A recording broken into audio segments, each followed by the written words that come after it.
Bonjour à tous, bienvenue sur 1626 Média. Aujourd'hui nous sommes devant le bricomarché de Carentan-les-Marais. Je serai accompagné d'Enzo et nous allons interviewer l'équipe du magasin. C'est parti. Alors moi je m'appelle Sarah, j'ai 22 ans et donc je travaille à Bricomarché en tant qu'hôtesse d'accueil et de caisse depuis janvier 2024. Pourquoi avoir choisi ce métier ? Pourquoi Bricomarché ?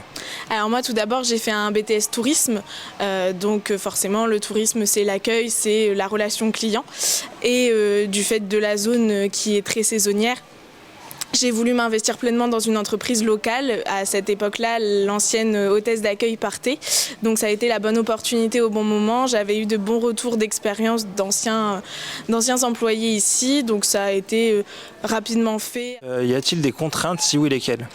Alors dans le secteur de la vente, on a toujours des contraintes, comme par exemple travailler le week-end, finir à 19h. Mais pour moi, c'est pas vraiment des contraintes, étant donné que je suis jeune, j'ai pas non plus encore des obligations, on va dire, familiales derrière. Donc ces contraintes qui pourraient l'être pour certains, pour moi à l'heure actuelle, ne le sont pas vraiment. Quel est le produit phare de votre rayon ? Alors moi, étant donné que je n'ai pas de rayon, mais que je vois quand même tous les produits qui passent en caisse, à l'heure actuelle, on peut dire que c'est tous les produits qui vont concerner le chauffage, les poêles à bois, les radiateurs, le pelé, les choses comme ça, en saison hivernale. Quelles sont les qualités pour être un bon vendeur et les défauts à ne pas avoir ? Alors je pense que pour être un bon vendeur ou une bonne hôtesse de caisse, il faut déjà être à l'écoute du client, être dans la compréhension et l'écoute active de ses clients, d'être dans la discussion, d'être quelqu'un d'avenant et toujours souriant, c'est aussi primordial. Je pense qu'il ne faut pas forcément être quelqu'un dans un tempérament impulsif ou de domination, parce que le but en tant que vendeur, c'est de pouvoir conseiller nos clients et en tant qu'hôtesse d'accueil tout autant. Donc le but n'étant pas de créer un conflit, c'est de chercher à vraiment pouvoir les accompagner au mieux durant leur passage à Bricomarché. Quelles sont les demandes les plus fréquentes à l'accueil ? Alors à l'accueil, ça va être surtout renseigner, est-ce qu'on fait un produit, est-ce que vous pouvez m'indiquer où se trouve un produit, parce que les clients ne connaissent pas forcément le magasin. Et après, ça va être toute la gestion des retours, des choses comme ça. Comment gérez-vous les conflits avec les clients ? Alors là, notamment, on a passé une formation en e-learning justement pour vraiment appréhender cette partie-là, parce que c'est un point qui est important, la relation avec les clients. Donc d'abord, on essaye d'éviter au maximum le conflit, d'en venir à l'étouffer dans son nid. Donc on écoute vraiment le problème qui se pose au client. Essayer de trouver une solution à l'amiable. Si vraiment là je vois que ça commence à devenir compliqué au niveau de la gestion, eh bien je fais appel à mon responsable Clément ou à la direction, monsieur et madame le Chevalier. Et enfin, dernière question pour vous, Sarah. Y a-t-il plus de professionnels ou de particuliers ? Alors ça va dépendre des jours, on a beaucoup de professionnels dans le sens où on a des artisans qui vont venir chercher leurs produits chez nous, mais ça reste quand même une grande majorité de clients particuliers, je pense.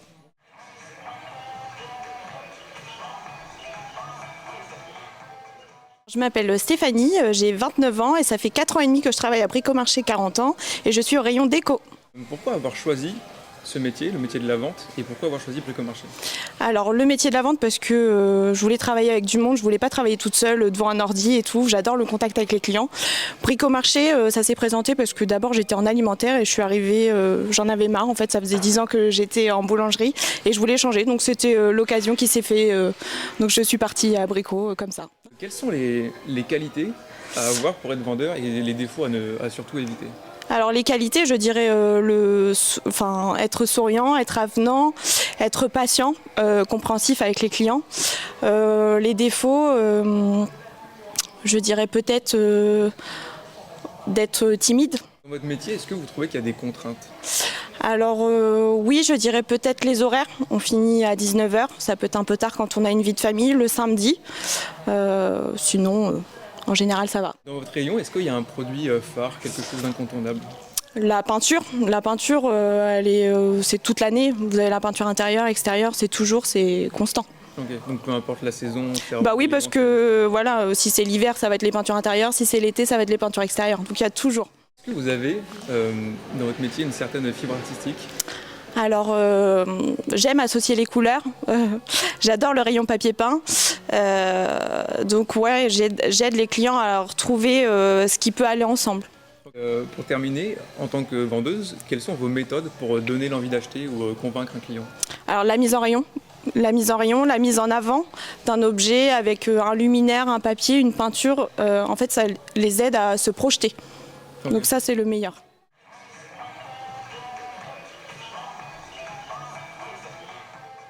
Donc moi je m'appelle Gabriel, j'ai 21 ans, ça fait 7 mois que je fais partie de l'équipe Brico.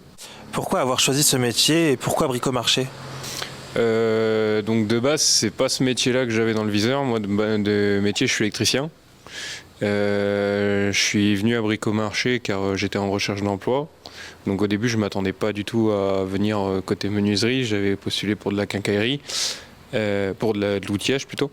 Un de mes collègues a eu le poste pour l'outillage, puis on m'a rappelé pour le poste en menuiserie qui s'est libéré un peu plus tard. Y a-t-il des contraintes et si oui, lesquelles? Ouais, beaucoup de contraintes physiques. Donc à longueur de journée, on est entre peut-être 2 à 8 tonnes de matériaux à transporter. Peut-être aussi les contraintes principalement après clientèle, où faut être vendeur, donc il faut savoir garder son calme et rester poli, courtois à longueur de temps, quoi. Quel est le produit phare de votre rayon? Donc moi le produit phare, je pense que c'est les tablettes en fin de compte pour faire des étagères. Après en fin de compte je vais avoir moi plusieurs rayons. Je vais avoir le rayon sol bois, je vais avoir le rayon tablette, je vais avoir le rayon bois brut aussi. Donc en fin de compte, chaque rayon va avoir sa particularité sur le fait que en sol PVC et sol stratifié, on va avoir des produits qui vont se vendre mieux que d'autres, mais ça reste pour la plupart les mêmes qualités. Ce qui change principalement, c'est la couleur de bois et le type de bois. Quelles sont les qualités pour être un bon vendeur et les défauts à ne pas avoir? Garder son calme, garder son calme et savoir avoir toujours une solution de secours en fin de compte. Avez-vous un atelier? Si oui, comment faites-vous le lien entre le magasin et l'atelier? Donc oui, j'ai un atelier, donc la menuiserie. Le lien, pour moi, il n'y a pas spécialement de lien, hein. C'est un tout, c'est un commun. On va avoir des produits qui vont être créés avec le client. Donc ça veut dire que moi, vu que je suis en menuiserie, si un client veut créer une commode ou quoi, si on voit que le client n'est pas sûr de ses mesures, on revoit les mesures avec lui, on lui explique en faisant un schéma en éclaté ou en 3 dimensions. C'est vu avec le client et aux besoins du client. Parce qu'il faut savoir que l'avantage d'une menuiserie, c'est que le client peut faire les choses à son image en fin de compte. Comment conseillez-vous les clients, la spécificité propre à ce rayon? Les clients, en fin de compte, ils vont savoir pour la plupart, ils vont savoir s'aiguiller tout seuls sur le fait que certains ils reconstruisent des maisons, certains rénovent leur maison, donc ils savent déjà ce qu'ils attaquent. Après, pour les autres clients qu'il faut conseiller, c'est principalement des conseils en fin de compte de pose ou du type de matériau. En fait, il faut savoir aiguiller le client en fonction de son problème à lui et de des contraintes de chantier qu'il va avoir. Parce que c'est pareil, en magasin, on ne voit pas forcément les contraintes des clients. Le problème, c'est qu'il faut s'adapter sans voir le terrain. Il faut s'adapter au dire du client. Et voilà, c'est la fin de ces interviews pour Bricomarché. Merci à Bricomarché de nous avoir accueillis pour tourner ces interviews. Et à très vite sur 1626 Médias.